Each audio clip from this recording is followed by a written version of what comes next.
Құрметті көрермендер, біздің аш сабағымыз осымен аяқталды. Әр оқушы өзінің бағалау парағымен кері байланысқа өзінің ойларымен бөлісті. Аш сабағымыз керемет өтті. Аш сабақ. Жаңа сабақты бастамас бұрын, ең алдымен біз үй жұмысын тексеріп алайық. Үй жұмысын жаздық па? Барлығымыз енді бір-бірімізге берейікші. Бірімізге дәптерлерімізді беріп, қасымызда отырған адамдарға, қасымызда отырған адамдарға беріп, тексерейікші. Тексере беріңдер қаламмен, ручкамен.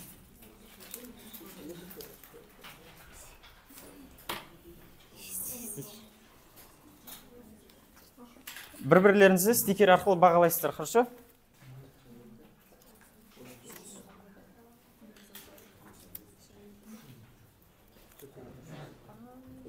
Қазір берем тағы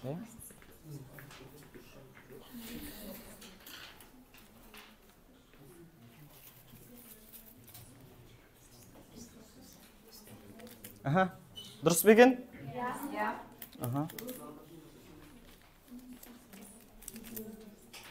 Қаратып беріңіздер шартқа. Кімде дұрыс шықпады, барлығын стикерге жазып, бір-бірлеріңізді бағалайсыздар, жақсы ма?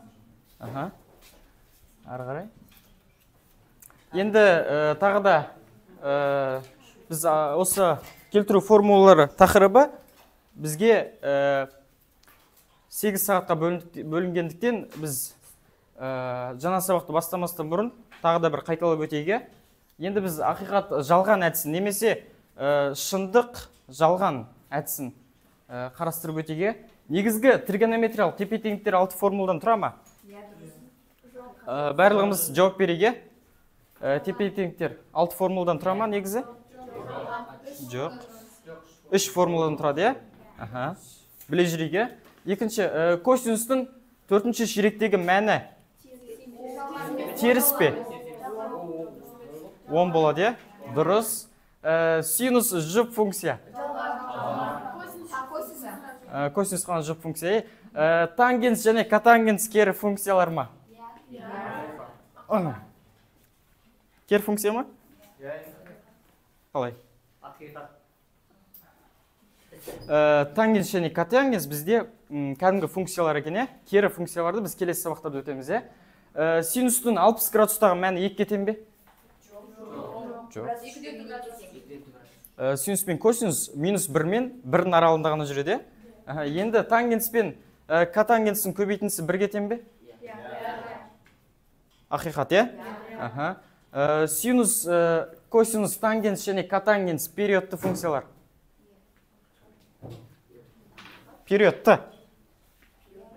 Барлығы периодты, Енді косинустың 60 градустағы мәні 0,15 кетен ба? Дұрыс, тамаша, керемет. Так, енді біз не көріп тұрмыз? Ребус шешіп көрейік. Так, кеме тұр. Ке, екеуін алып саған, келтіру формулалары. Дұрыс, ендігі біздің бүгінгі жаңа сабағымыз келтіру формулалары болып табылады екен, Енді оқушылар, мен сіздерге қазір шаблон карта таратамын. Таратып беріңіздер, алдыға. Артқа алдыға. Артқа алдыға, бәріне бір-бірден таратып бересіңіз.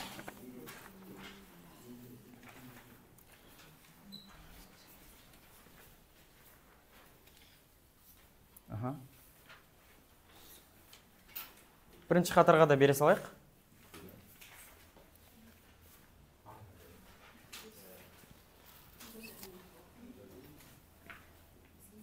Барлығына жетті ма, кімге жетпей қалды? Мына кісілерге бересіз бе? Мына кісілерге. Енді менің ойым деген жерге осы келтіру формулалары туралы жазсақ. Келтіру формулалары не және ол қалай қолданылады? Менің ойым деген жерге. Бәрімізге жетті ғой, Жақсы, жазайық. Бір-екі сөйлеммен ғана, екі сөйлеммен ғана Иә? Қатты ұзақ керек емес.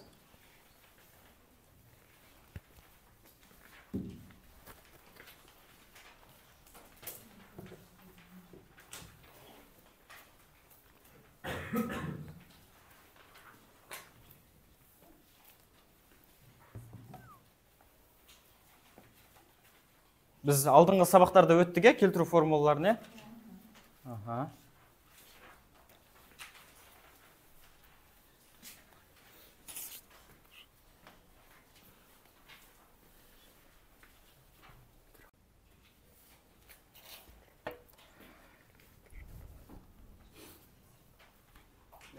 Аха. Айтыңыз, Елнұр. Жалпы бізде 4 ширек бар. Бірінші ширектен екінші ширекке дейін 90 градус, ал екінші ширектен үшінші ширекке қарай 90-нан 80 градусқа шейін. 180 градусқа, 180-нен 270-ге шейін, және де толығы 360 градус. Яғни бізде келтіру формуласы егер бізге 390 градус, косинус 390 градус келетін болса, біз оны келтіру арқылы, яғни 390-нан 30-ды 360 градусқа келтіріп алу. Керемет, керемет, тамаша. Тағы кім өз ойын айта алады бізге?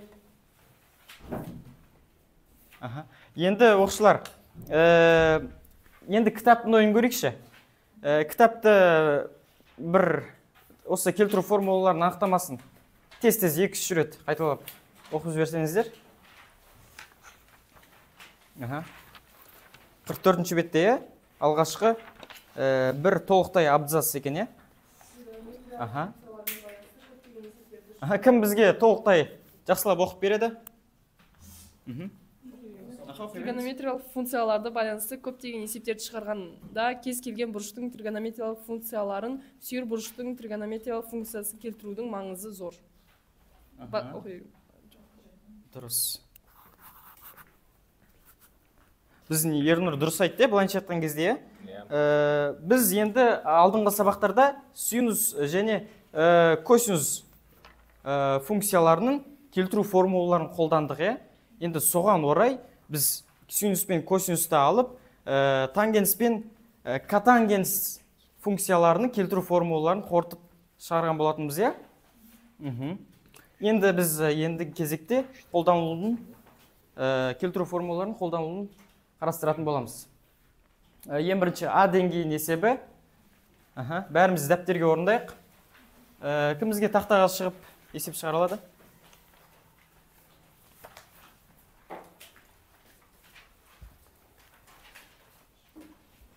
Так. Бірінші, екінші, үшінші есебін. Жақсы ма?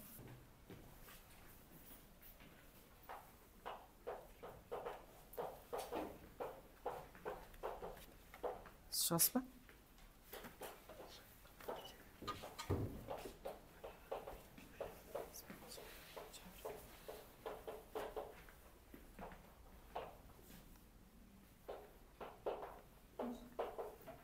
Шығасыз ба? Шығыңыз. Так, бірінші, екінші, үшінші. Сіз төртінші есеп жазыңыз, сіз 5 пен 6. Жақсы ма? Жаза беріңіз.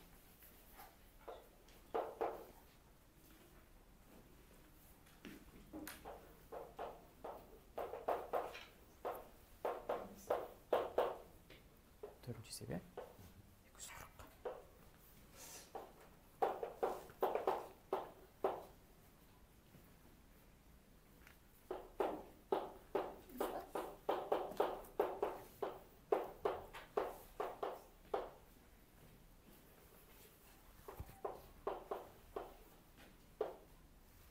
Дұрыс.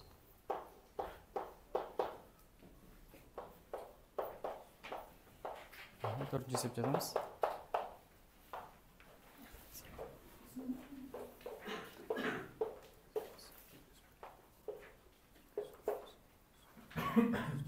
Дұрыс. Бұл есепте шығарып жатырмыз бақшылар. Бұл жерде мынандай екен, синус минус 30 градус дейді. Синус бар, так, тангенс бар. Және де осы екеуі минус деп тұр ғой, минус алдына шыға салады. Ал косинус бізде жүк функция болғандықтан, ол өзінен өзі жойылып кетеді екен, минусы плюсқа айналып кетеді екен. Шығардық па барлығымыз? толықтай шығардық қой, дәл жаңағындай бір-бірімізді тексерейік. Жұптық тәсіл арқылы. Бәрімізде стикер бар ма? Жаза беріңіздер сол жерге. Аха.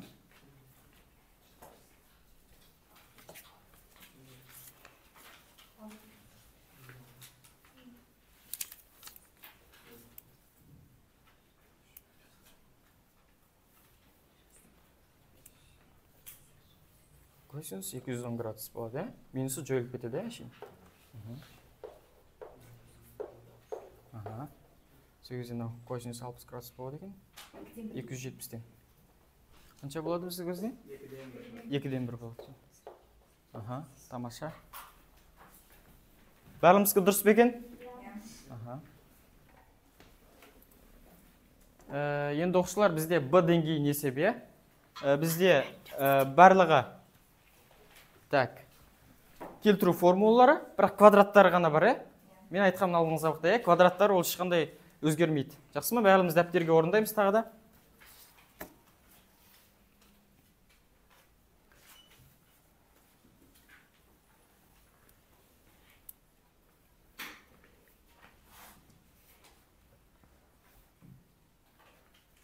Біз барлығымыз формуланы жаттағандарымыз бар.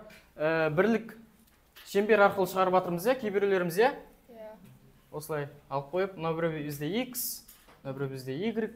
Так, мынаны 1, мынаны минус 1, мынаны минус 1 деп алсақ, осы жерде біз бірлік шеңбер алсақ болады, Отыра береміз, оқушылар. Бірлік шеңбер арқылы алып, так, мына 0 градус болады. Мына бізде 90 пи бөлінген 2, мынау пи, мынау 3 пи бөлінген 2, мынау бізде тағы да қандай болады? 2 пи болады, қайтадан алып келеді. Так, бізде енді мынандай ереже болған, пи бөлінген 2-де және 3 пи бөлінген 2-де функцияның аты өзгереді. Функцияның аты өзгереді. Ол бізде y оси болғандықтан, y несі болғандықтан. Жақсы ма? Шығарып жатырмыз ба?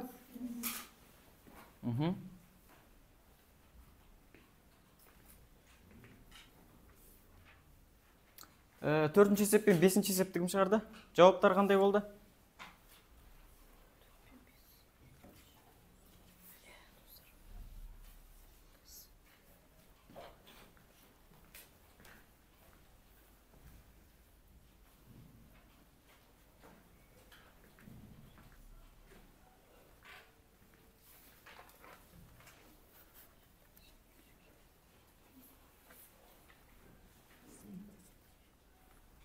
Жақсы, керемет. Молодец.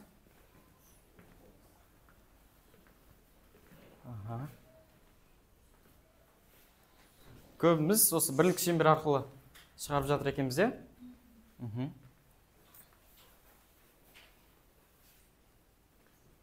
Жауаптар маған кім айтады? 4 пен 5 есеп бірге тең болады екен, Қалған есептер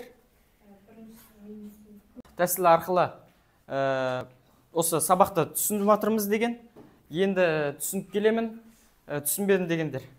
Бәріміз қолымызда бас бармақ тәсілін арқылы қолдансақ, барлығымыз түсініп жатырық па? О, тамаша, керемет.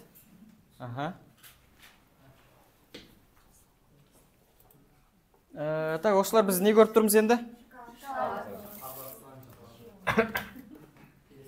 Қандай шоколатын? Қазақстан шоколатын. Енді оқушылар бүйтеміз. Қазір мына жерде менде Қазақстан шоколадтары тұр.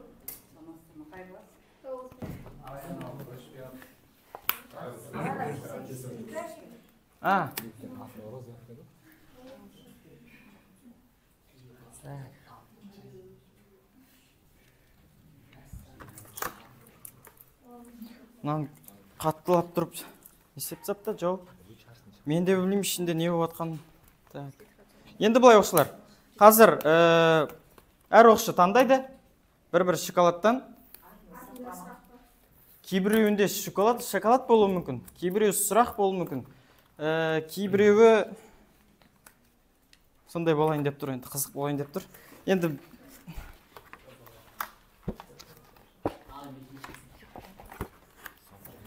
Ана, кім байлаған екен, Қазір.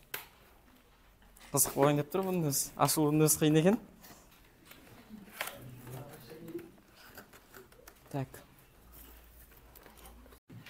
Осылар мынау бізге көрініп тұр ғой, шоколадтар, Қазақстанский, да? Тақтада тұр, Енді таңдайық. Таңдап көрейік. Бір касаниемен таңдаймыз. Ашып көріңіз. Сіз шоколад ба? О, тамаша. Бір касаниемен. Ашыңыз. Так. Ашып біреуін ал. Бір касания. Тамаша. Таңдаңыз. Так, бізде артта математик мұғалімдер отыр екен, Таңдап көрсін. Сіз таңдап көріңіз. Таңдаңыз. Не бар екен бізде? Не болып жатыр екен? Ағай, мен таңдасам бола ма? Шоколад? Бәрі шоколад ба сонда? Так, не болып жатыр мына жақта? Сіз таңдап көріңіз. Ағай, мен таңдасам бола ма? Сен таңдадың, Жоқ, екінші мүмкіндік. Қалай болады екен ол? Сіз таңдаңыз. Ашыңыздар енді. Ағай, мен таңдасам бітті ма? Кімге қандай сұрақтар түсті? Қандай? Келтіру формулаларда 90 градуста тригонометриялық функцияны аты өзгереді бе? Қандай сұрақ? Келтіру формулаларында 90 градуста тригонометриялық функциялардың аты өзгереді ме? Ақиқат. Ақиқат. Тағы кімде қандай сұрақтар? Қандай? Косинус квадрат альфа тең 1. Тамаша. Синус квадрат альфа қосылған косинус квадрат альфа тең 1-ге тең. Сізде? Сәйкестендіру гаджет арқылы. Опа, ең қызық осы екен. Бізде бұлай оқушылар, біздің бұл сыныпта бұлар телефон ұстамайды. Сол себепті де мен көптеген әдістерім кері шегініп қалды. Енді бұлай.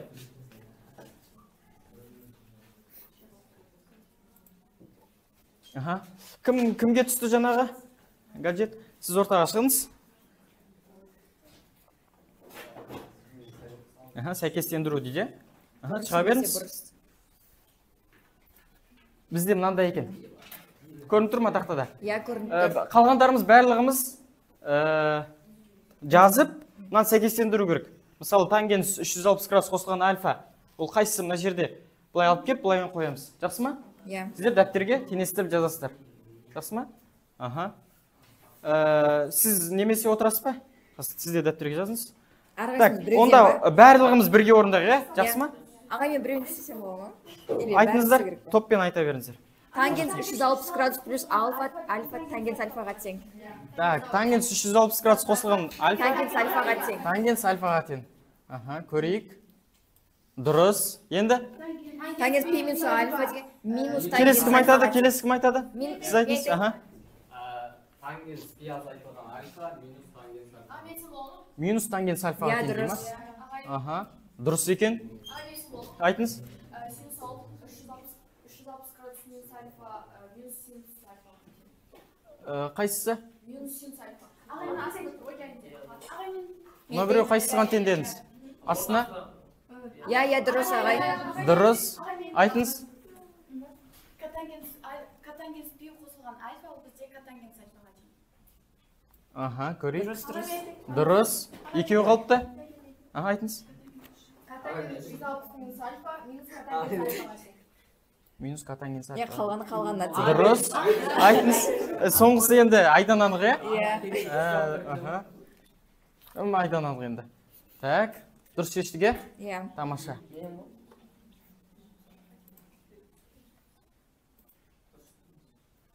Енді оқушылар, біріншісі дұрыс ағай. Осыған жауап берсек. Бірінші барлығымыз дәптерге жазайық. Бірімізді бағалау үшін, жақсы ма? Жаңағы стикерге барлығымыз бірімізді бағалап отырамыз. Жақсы ма?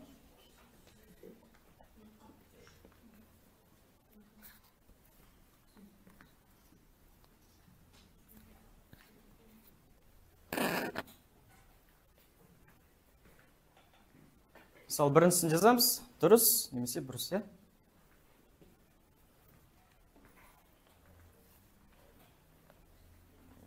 Тамаша.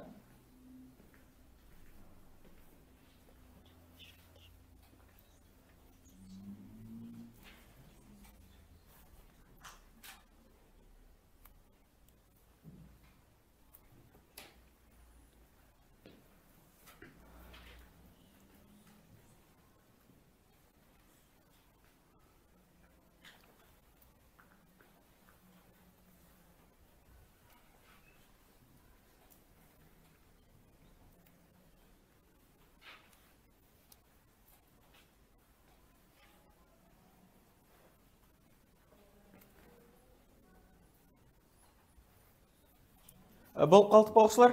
Әрқайсымыз енді жеке-жеке айтайық.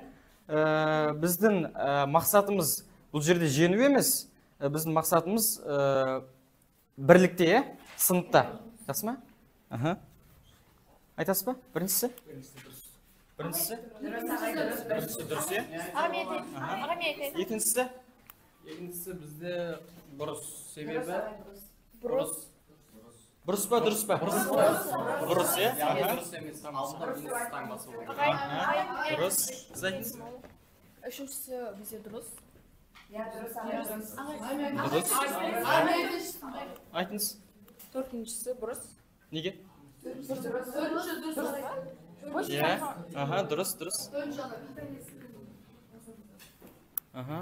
Сіз айтыңыз?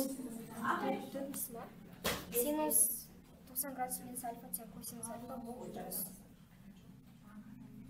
Дұрыс па? Дұрыс. Айтыңыз? Алтыншысы дұрыс. Так, косинус 180 плюс альфа. Келесі айтыңыз? Бұрыс. Неліктен дұрыс? Бұрыс қой. Бұрыс па екен? Так, синус 270 минус альфа. Дұрыс екен, е? Барлығымыз шатасып кетіппіз, е? Келесі соңғысы? Және соңғысы да дұрыс бізде. Минус тангенс альфа. Дұрыс па екен? Молодец. Тамаша.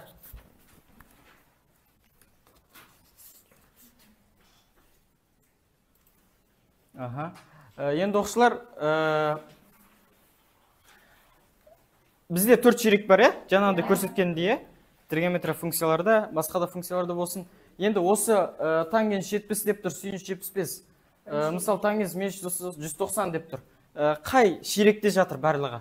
Соны дәптерге сызып, орындайық, е? Жақсы ма, жаңа координата сызып көрсеттім ғой, е? Тамаша.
Так, сізіп болып қалдық, е, оқушылар?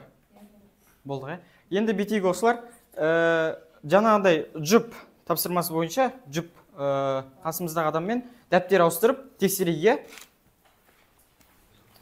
Тексеріп көрейікші.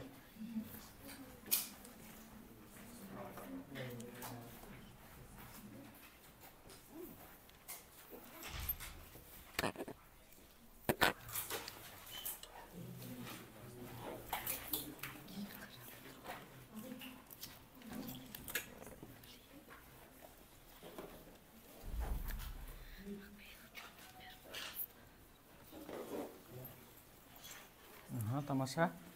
Сызып жатқандар да бар екен, иә? Енді оқушылар бір-бірімізді жаңағы стикерге бағалайық, иә? Мынаншасы дұрыс емес деген сияқты орындады, орындамады.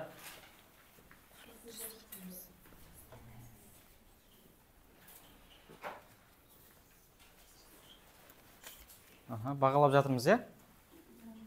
Бұл бір-бірімізді бағалауымыз, иә? Енді маған кім айта алады, қайсысы біріншісі дұрыс па екен? Қай ширекте жатыр екен? Бірінші ширекте жатыр екен, иә? Өзі көрсетіп тұрғанда, иә? Екіншісі ше, синус 150. Тангенс минус 190. Қалай? Тангенс минус 190.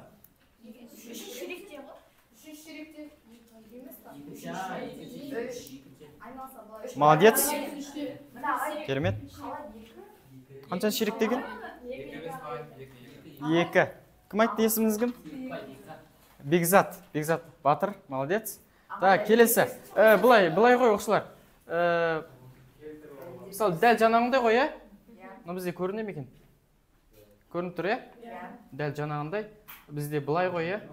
Бірлік шеңбер арқылы, иә? Так. Но бізде 0 жанағындай, иә? Пи бөлу 2. 3 пи бөлінген 2. Қателесіп кетіп бізде.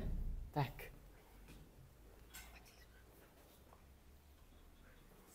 Жер пи. 3 пи бөлінген 2. Нау бізде қайттан 2 пи, е? Енді бұлай. Нау бізде бірінші ширек, е? Нау бізде екінші ширек. Нау бізде үшінші ширек. Нау бізде төртінші ширек, е?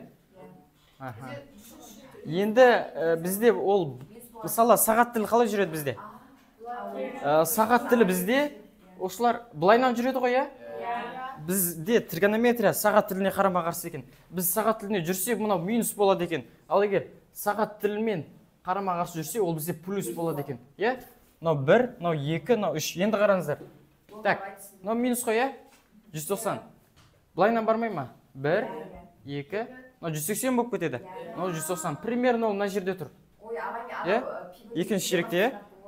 Түсіндік пе? Тамаша. Келесі косинус 200. Үшінші ширекте, тамаша. Косинус 250. Синус 328. Төртінші ширек. Келесі. Котангенс минус 10. Төртінші ширекте. Тамаша. Барлығын түсіндік қой, е? Кімдікі қате екен барлығын жаздық па? Стикерге. Бір-бірімізді бағалаттық қой, е?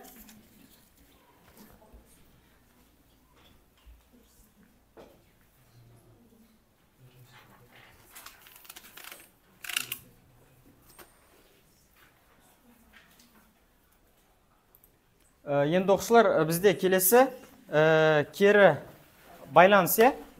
Осы сабақ бойынша бізде, так, мынаны өшіре салайын, е?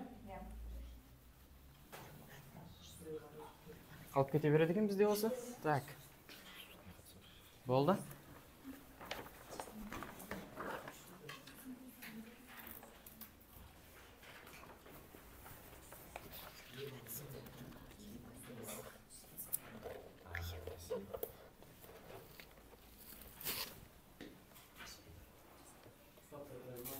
Көмектесіп жібер.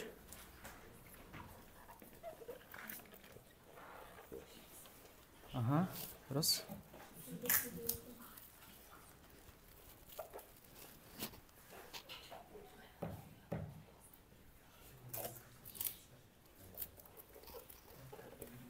Жарайсың, Батыр, отыра ғой. Енді оқушылар, мына бізде көрініп тұр ғой, е? Бұл бізде кері байланысымыз. Енді әртүрлі бағалап жатады. Біз бұл кері байланыс YouTube платформасын білеміз, е? Барлығымызда YouTube бар, е? Енді осы сабақ ұнады, немесе айтарым бар десе, комментарий жазсаңыздар болады. Және шари достармен бөлісемін десеңіздер, осы жерге келсеңіздер болады, немесе сейв, есіме сақтадым. Мына жердегі стикерлерді таратып берсеңіздер.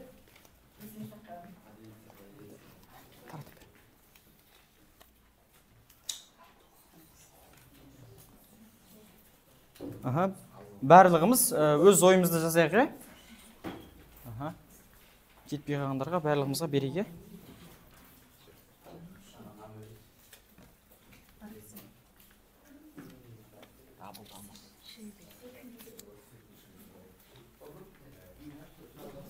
сәл қисықтау іліп қойыппын, ештеңе етпейді. Барлығымызға жетті ма? Иә. Кері байланыс жазу параға. Өзіме ала бер. Жаз толтырып.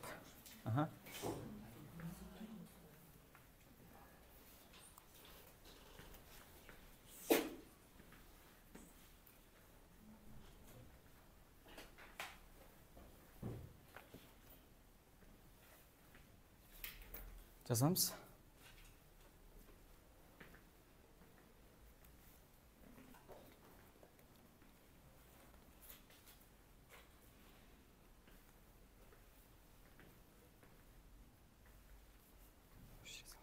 Ойын айтайды осы сабақ жайлы. Айтсаңыз. Жалпы мен бүгінгі сабақ қатты ұнады. Себебі бүгінгі сабақта мен келтіру формулаларын жақсы білдім. Және де бүгінгі аш сабақта қызық болған сәт ол шоколад арқылы ойнатылған ойын болды. Осы арқылы біз өзіміздің білімімізді шыңдай алдық.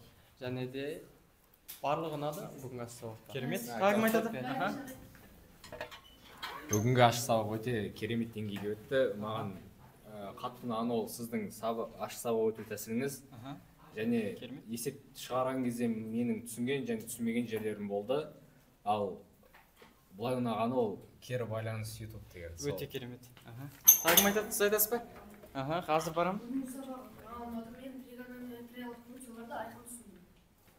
Тригонометрия функцияларды айқын түсіндіңіз, сіз?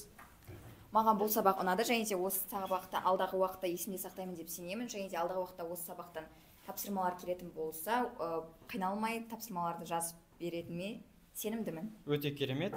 Айтасыз ба? Бүгінгі сабақ қалай ұнады ма? Қалай болды? Маған бүгінгі сабақ ұнады. Мен бүгін келтіру формулаларын түсініп, бүгінгі сабақта қызық болған осы шоколадпен ойын. Өте керемет. Тамаша. Енді оқушылар былай. Мынаны не себепті ілді деп жатқан шығарсыздар, біз осы сабақты түсіріп, біз бұны YouTube желісіне, YouTube платформасына жүктейтін боламыз. Енді бұл бір керемет болмаса да, бір жақсы болды деп ойлаймын. Сіздерге өте ризамын. Бүкіл ойларыңызды көңілді өтіп жатыр, барлығымыз күліп жатырмыз, оператор ағайымыз да міне. Так, енді былай. Біз осыны, енді менен сіздерге естелік болып қалсын, Мен YouTube арнам бар, бір шамамен 500-дей оқырман бар. Жақсы іліңіздер. Ұнаса, ұнады, комментарий, шарий.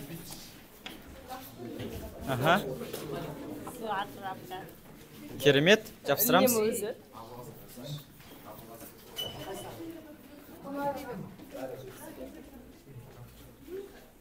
Аға, мен бәріне жап шықтым ғой. Барлығымыз жапсытырып атырмыз,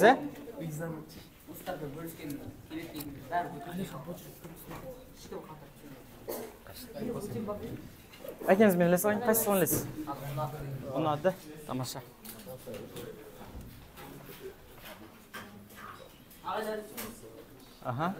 Тұра берсін.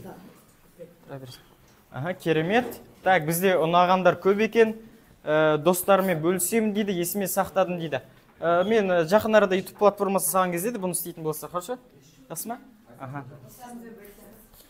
Достарымызбен бөлісіп. Енді бізге үй тапсырма жаттығу 52-ші беттегі 23-те 19-ші жаттығуды белгілеп алайықшы. Үй жұмысына тапсырмамыз.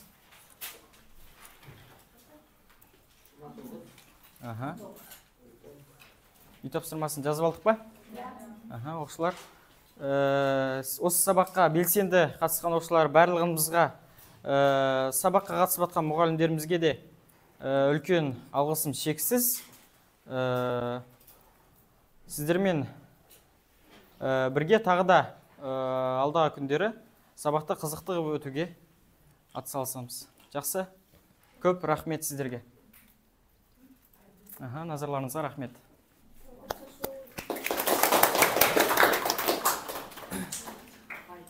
Сәл ерте аяқтап қойдық, 4 минутқа.